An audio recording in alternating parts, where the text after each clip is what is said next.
Hi, I'm Doug O'Brien. Welcome to the Essential Coaching Skills podcast. Today's episode is about time. It's all about time. And I think I've done this before, but I'm going to do it a little bit differently today. And it's worthwhile revisiting this if you didn't hear the first episode. It's new to you anyway. But this is work that I got from Stephen Covey. I'm sure many of you familiar with his work, The 7 Habits of Highly Effective People, First Things First. I had the good fortune of, being in a couple of live seminars with Stephen along the way. I was fortunate enough to meet him personally, but this is really great stuff. Metaphors you've heard and seen before, but we're going to attempt to bring them to life for you a little bit here today. So with no further ado, let's get underway because it's about time. You are listening to the Essential Coaching Skills podcast, a show devoted to uncovering the systems and the secrets that set the best apart, where you learn how to take your coaching clients to the next level, while you grow the coaching practice of your dreams. So sit back and relax, or sit up and get excited. Either way, you might want to pay attention. This could be important.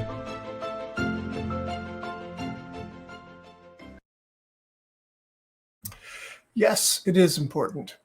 It is important. It's maybe one of the most valuable things that you can do for yourself as a coach, as a person. It's also one of the most important things that you can impart to your coachees, your coach clients. It's really an important part of us as entrepreneurs, as individuals, making the best of our time. After all, we don't have unlimited time, although it seems that way sometimes, but we don't. It's a finite thing. We want to make the best use of the time that we have allotted to us. So 7 Habits of Highly Effective People, Stephen Covey's bestseller that was well worth, every week on the bestseller list. Brilliant book, brilliant insights. One of the ideas that he presents there is a thing called the 4 quadrants, quadrant 4. So there's 4 quadrants of things that are important, and they're also not important. And on the side, there's things that are urgent and things that are not urgent. So quadrant 1 are things that are both urgent and important. So quadrant 1 activities, quadrant 1 are things that are absolutely important. They're critically, and they're urgent. So as an example, you might be a parent and suddenly you get a call from the school that your kids go to, and your kid has fallen off the swing set and cracked his head open or something. And so you stop everything. It's important. It's urgent. You rush to the hospital to be with them, right? That's a big example, but it is an example of something that's urgent and important. Could be something as small as your client calls with a really desperate problem and they really need to speak to you now. And you know that you've made that commitment to do that. So, okay, you get on the phone, right? Or it's a client that says they have a problem with their delivery. And so you have to, get on the phone and handle it because you know that if you don't, you might lose that client. So it's important and it's urgent. You do it. That's quadrant 1 activities. Quadrant 2 activities are things that are still important, but they're not urgent. So quadrant 2 are things that are important, but they're not urgent. They could be put off till tomorrow and probably still be okay. Things like going to the gym every day. Things like flossing your teeth, things like brushing your teeth, things like whatever. Those things that are important, you should really do them, but they're not urgent. Quadrant 2. Quadrant 3 are things that are urgent, but they're not important. So, for instance, I could be standing here doing this thing and my phone could ring. And I could suddenly think, oh, maybe it's urgent. Maybe it's important. Maybe I should do it. And so I answer the call. Yes, hello. And it's like spam or something like that. Not important, seemingly urgent. Quadrant 3 activities. Quadrant 4 are activities that are neither important nor urgent. I used to travel the country doing seminars for weight loss and smoking cessation. And sometimes I'd finish these seminars around 11 p.m. Go up to my room. I'd be tired and want to just watch something on television, and chill out for a bit. So I'd get the remote and I'd turn on the TV and I'd sit there and that's not good. That's not good. That's not good. That's not good. And I'd spend an hour doing nothing, just flipping through the channels, try and find something to watch. That is quadrant 4. That's not important. It's not urgent. I shouldn't do that ever again. And I try not to, trust me. I really endeavor to never do that again. So that's quadrant 4 activities. Stephen Covey is saying that we as highly effective people, and what the secret of highly effective people is that they focus on quadrant 2 activities. Highly effective people organize their time so that the things that are important but not urgent get the most of their time. After all, if you don't do the important urgent things like flossing your teeth, brushing your teeth, then you can get a problem with your teeth, and suddenly you've got an impacted tooth, or you need a tooth pulled or something horrible. But you got to get to the dentist when it becomes urgent because you're in such pain. So it's become quadrant 1 because you didn't attend to it was quadrant 2. Right? So according to Stephen Covey, what we really want to do is expand it so most of our activities are quadrant 2 activities. We're so organized and efficient that we do quadrant 2 activities most of the time. Obviously, quadrant 1 things will pop up. They will. And so we will take care of them when they do. But if we minimize, especially the unimportant quadrants, quadrant 3 and quadrant 4, minimize them to, as much of nothing as possible, then we'll be very highly effective people. That's what we want to be. That's what we want to do, right? So what we're going to be looking at today is some of these metaphors that Stephen came up with in order to make that happen. Time management, if you will, activity management within time is what this is all about. He came up with a very famous metaphor about doing first things first, the most important things first. He came up with this metaphor of putting rocks. Well, you know what? I have a video queued up. I'm going to see if I can do this rather seamlessly to minimize let's try this kind of stuff. In fact, I think I can pause the recording while I get the video ready to go. Let's see if I can do that. Don't go away. Life? I do. Family life as well? Mm-hmm. Children? Not yet. Not yet. What's the nature of your work assignment? I direct an international firm. An international firm? Mm-hmm. So you really are interfacing with all kinds of people in the firm and outside the firm. That's right. You want a rich personal life and a rich family life. Do you ever feel like you get bogged down in the thick of thin things? Yes. Well, that might be analogous to all these little, small things that tend to fill our life.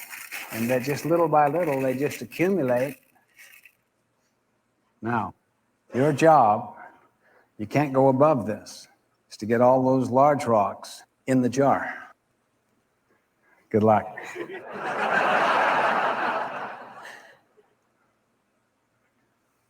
What's that one called? Q2, planning, preparation. Right. Planning, preparation, prevention, and empowerment. Mm-hmm. Okay, the next rock she's putting in there is called relationships and family.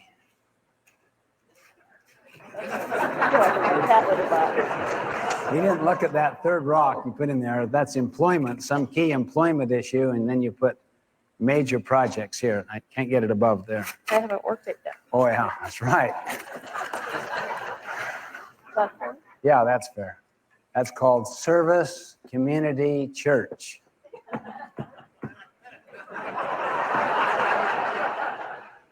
Do you ever feel like this? Yes. How many feel like this? By moving the little things around, you might squeeze in one more of those big major things. It's almost, wow, that is good. If it doesn't fit, force it. Here's something that's called urgent and important. It's a quadrant 1 thing that is blindsiding you, that it's your biggest client, that if you don't get back to that client now,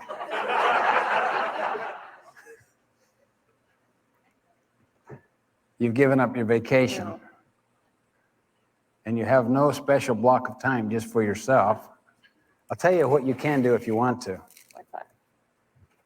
You can take a whole different approach. You have a totally fresh bowl. You can work out of a different paradigm altogether.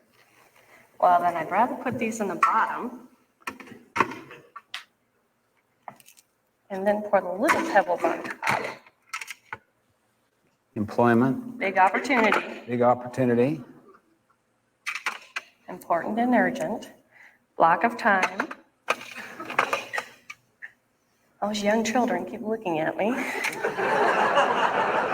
my husband's not here. No, I dump these in there. Okay.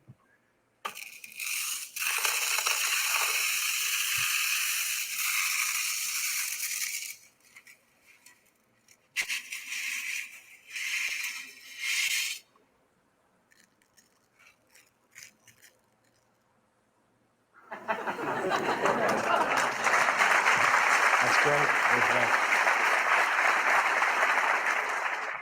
All right, so that's an example. That's where Stephen Covey did a seminar that's such as the one I sat through once many years ago, where it's a beautiful demonstration of how you need to put the big things into your schedule first. So the quadrant 2 activities get done when you prioritize them. You put them into your calendar. You put them into your schedule. You say, every day at 8 o'clock, I'm going to go to the gym. Every day at 4 o'clock, I'm going to, meditate. Every day at 2 o'clock, and whatever. You put it into your calendar. Stephen Covey, as you maybe know, some of these videos are made by the Franklin Covey organization because he partnered with Franklin planners, how to do things on a calendar. This is the day before cell phones. They probably have an app too, but back in those days, I would get these massive books from them that was, your daily planner, your monthly planner, your yearly planner. But you wanted to plan all of those things, daily, monthly, yearly. He used a metaphor once of saying, for a yearly planning or a lifetime planning, a 5-year plan, it's kind of like taking a seminar where you go away to some mountain resort or whatever, and you think of your life from a distance. You think of your life way over there, and you think, what do I want to do for my life? And you're far enough where you can see it. Or maybe it's like, an airplane view or, a jetliner view, right? So you can see like even the curvature of the earth. You can see where your life is going in a big picture. So that's really valuable, but you don't need to do that every day. Every day, what you need to do is you kind of need to get above the tree line, take a hot air balloon above the tree line or a little, helicopter or something, just to get above the tree line. So you can say, okay, there's my true north. That's where I'm going. This is my direction. So you know where you're going on a daily basis instead of just staying down in the forest, going from tree to tree to tree to tree. And as people often do get lost in the woods, they keep going around in circles without really ever getting anywhere. So it's really good to have a long-range plan, also on a daily basis to be above the trees to say, this is what my direction is. And from that place, plan your day accordingly. So you know what your big rocks are, your important projects are that you're putting into your day. And notice that in that example, they had things like vacation time, they had things like personal time on a daily basis. Once I was working at a hospital, Columbia Presbyterian Hospital, doing pre-surgical hypnosis, and usually I was working with patients, of course. But once a doctor came in, wanted me to help him with his stress, and so I said, "Okay, I'm a hypnotherapist. I can help you with stress. What's your stress level like? Tell me what's going on." He said, "Well, I'm on call 36 hours at a time. And when I'm not on call, I'm working, and I've got life and death decisions to be making for people, and everybody's counting on me, and everybody's pulling me in different directions." I said, "Well, what do you do to de-stress?" And he said, "Nothing."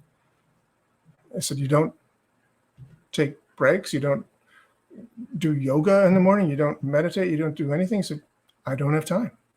I said, "Well, what do you want me to do? What do you want me to do? Wave a magic wand and make it like you're just not stressed from all these stressors that keep getting you?"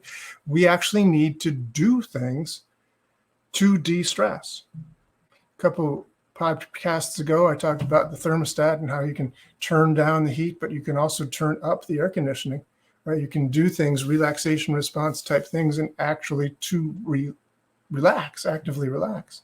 But you need to take the time to do those things. You need to say, that's a big enough rock. I'm going to put it into my jar first.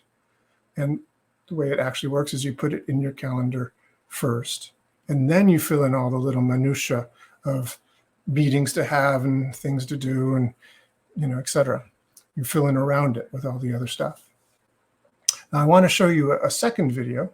So again, I'm going to pause briefly while I cue it up, because the system for sharing these things is good, but it isn't quite perfect yet. So I'm going to go and start the video, run back here and restart the video. But first I'm going to pause and try to have the minimal time of downtime here in the video.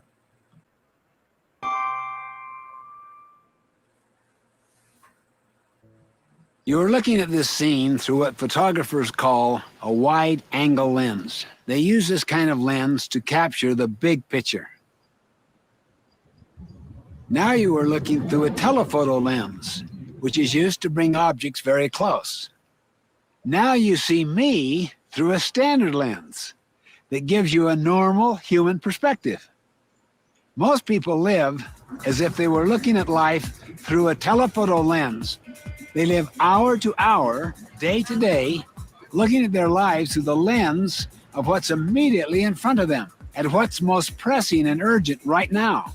Imagine walking down a street while looking through a telephoto lens. We would focus only on the immediate threat or the passing impulse. We would live from crisis to crisis, dealing only with urgent things, mistaking them for the important things. The telephoto lens perspective would not allow us to focus on what's truly important, on the big picture of our lives. The big picture is what's ultimately important to us, our life mission, our organizational vision, our long-term quadrant 2 priorities. But we can't focus all the time on the big picture either. If we don't translate our vision into action, we lose touch with reality. We become dreamers and end up neglecting the very details that enable our vision to come true. So how do we stay focused day to day without losing sight of the big picture? The week is the normal lens that gives the most manageable perspective. You see, the week represents a complete patch in the fabric of life. There are work days, evenings, the weekend. It's close enough to be highly relevant, but distant enough to provide context and perspective. I mean, what you can't do in one day, you might be able to do in another. And over the course of a week, you can balance your life. If you were to ask me, what single practice would do more to balance your life and increase your productivity than any other, it would be this. Plan your week, each week, before the week begins. Take 20 or 30 minutes alone in a quiet place to go through these 3 steps. First, write down the important roles you play in your life. Roles represent your key relationships, your areas of responsibility. You may have the roles of being a manager of new products, a friend, a community volunteer, a family member. And don't forget yourself. You have an obligation to take care of yourself, to sharpen your own saw. Organizing your life around the many roles you play will help you maintain balance and focus on your key relationships, rather than focusing on tasks and things. Second, choose the big rocks. These are weekly quadrant 2 goals for each of your roles. Look back at the big picture, your mission statement, and your long-range goals, and select those big rocks that will have the greatest impact on your mission and goals. And for each role, ask yourself the big rock question. What is the most important thing I could do in this role this week that would make the most positive difference? For instance, it might be to complete the budget this week. It might be to help a child resolve a problem, or to attend a conference where you will learn new ideas you need for your job. You see, these big rocks will almost always be quadrant 2 activities. In essence, you're creating your quadrant 2 plan for the week so that your highest priorities don't get pushed aside by the urgent. Finally, schedule the big rocks. Block out time now in your calendar for those big rocks before the week fills up with other activities. Then schedule your other activities around the big rocks. I once asked the managers of a struggling shopping center the big rock question. What one thing could you do that you absolutely know would have a significant positive impact on your business? Their answer was unanimous and immediate. Improve their deteriorating relationships with their tenants. They were the store owners in the shopping center. Then I asked them how much time they spent doing those kinds of things. It was less than 5%. Oh, they had all kinds of reasons. They had meetings to go to, reports to make out, email to answer. So you know what they did?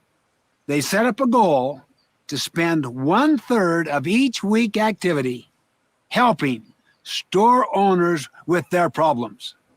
After about a year and a half, the effect was dramatic and profound. The numbers went up, and they had a waiting list for new tenants. This is the power of putting first things first every week. These quadrant 1 and quadrant 3 things that creep into your schedule won't overpower the more significant quadrant 2 things. Once you've scheduled your big rocks for each week, then each day you can zoom in and prioritize your daily tasks and appointments. You see, with the right process and the right tools for weekly planning, literally, you can organize and execute every week of your life around your deepest quadrant 2 priorities. You will spend your time on those things that matter most, never losing that big picture perspective that makes your life so rich and so meaningful.